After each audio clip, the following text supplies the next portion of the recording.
ব্যৱস্থা গ্ৰহণ কৰাটো অত্যন্ত প্ৰয়োজন।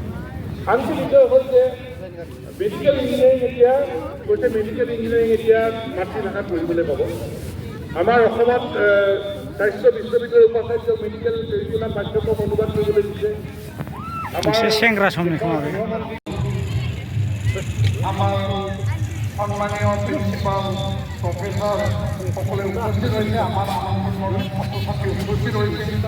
ইয়াত ভূটানৰ সন্মানীয় আমাৰ ডাঙৰ প্ৰফেচৰ ডাঙৰীয়া উপস্থিত হৈছে।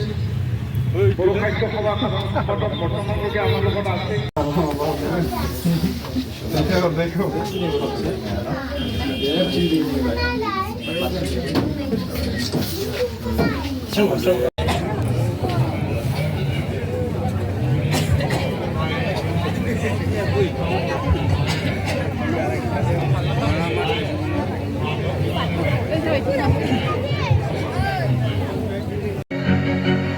Đây, मैगंआ हनै आयु बे जाथिथारथार फुल कबिया सोर बायो औथ' ओरैथ' लारि मैगं कफि फुलकफि अलकफि हाब ओइ हाइब्रिद दां हाइब्रिद गब्ल'नाय बिरादनो मबाइलाव खनसे फिसा फिसा नुदों बरिया कफिया बानलुआनो खेबसेनो मोनजोबखाबाय मालाय